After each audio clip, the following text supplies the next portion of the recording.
I don't know about you guys, but version 3.1 might be one of the biggest updates Zenless Zone Zero has had in a long time. With the anniversary right around the corner, new agents on the way, and a ton of free rewards expected, now is probably the most important time to decide how you're going to spend your polychromes. If you're free to play, or even if you only buy the Internaut membership, making the wrong decision could mean missing out on a character you really want. So, today we're going to talk about my predictions for version 3.1, the best ways to earn polychromes before the update drops, and finally, who I think you should actually pull for.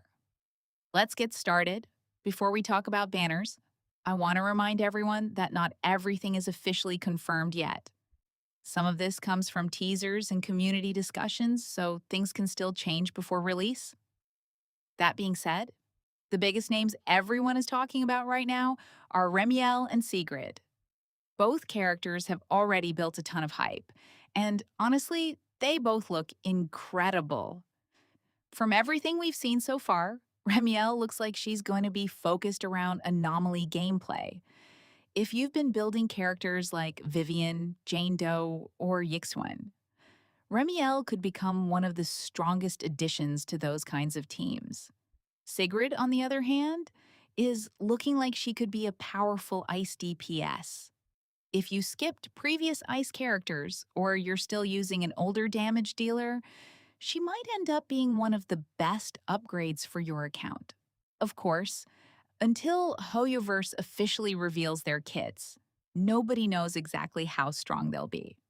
That's why I don't recommend spending your polychromes before the live stream, unless you're 100% sure. Because once those kits are revealed, your opinion could completely change. Now, let's talk about something way more important. How do you actually get enough polychromes? This is where I see a lot of players make mistakes. They'll log in, do their daily commissions, and log off. But there are actually a lot of small sources that add up over an entire patch. First, make sure you're doing your daily errands every single day. It only takes a few minutes, but if you skip even a week, that's hundreds of polychromes you're throwing away. Always spend your battery charge as well. Even if you're not farming discs, use it on materials you'll need later. Future, you will definitely appreciate it. Next, don't forget your weekly content. Hollow Zero, Shoe Defense, Weekly Missions, Notorious Hunt. These are some of the biggest recurring sources of rewards, and missing even one reset can slow your progress. Then, we have all the limited time content. Events are usually one of the biggest sources of polychromes every patch. Some players wait until the last day and then forget to finish them entirely. Don't be that person. Do them as they come out. Another thing players forget about is achievements. You'd be surprised how many hidden achievements you've probably never completed. Character tutorials also give free rewards: trust events, exploration objectives, commission rewards, arcade challenges. Even if each one only gives a small amount, together they can easily turn into several extra pulls over time. And finally, never miss the live stream. Seriously, those redemption codes usually expire within a day, and that's free polychromes for almost no effort. Just claim them as soon as the live stream starts. Now, let's answer the biggest question. Who should you actually pull? Honestly, it depends on your account. If you already have two strong teams that can comfortably clear endgame content, you don't need every new DPS that releases. Power creep exists, but Zenless has done a pretty good job keeping older characters relevant. Instead, you should ask yourself one question. Does this character actually improve my account? Or do I just like them? Because those are two completely different reasons to pull. If you're someone who enjoys anomaly teams and Remiel ends up being as strong as people expect, then she's probably going to have incredible long-term value.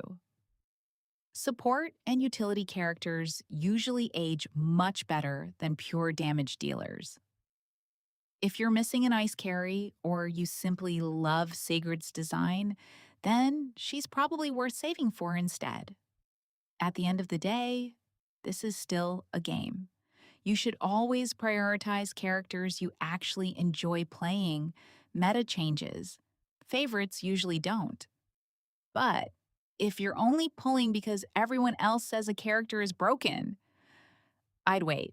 Watch gameplay, see damage comparisons. Wait a few days after release. You'll make a much smarter decision than pulling the second the banner goes live. Now, here's what I would personally do. If I were free to play today, I wouldn't spend a single polychrome until the anniversary live stream. By then, we'll know the official banner order, we'll know everyone's kits, we'll know what reruns are coming, we'll know how many free pulls we're getting, and we'll know whether these characters are actually worth your hard-earned polychromes. There's really no downside to waiting, but there's definitely a downside to spending early and then realizing your favorite character is coming right after. So, that's everything I think you need to know before version 3.1. Start saving now, complete every event, don't skip your weeklies, claim every live stream code. And most importantly, pull for the characters you'll actually have fun playing. Because at the end of the day, enjoying your account is way more important than chasing every new meta. If you enjoyed this video or found it helpful, make sure to leave a like and subscribe because I'll be covering all the latest Zenless Zone Zero news, guides, and banner updates as soon as they drop. Thanks for watching.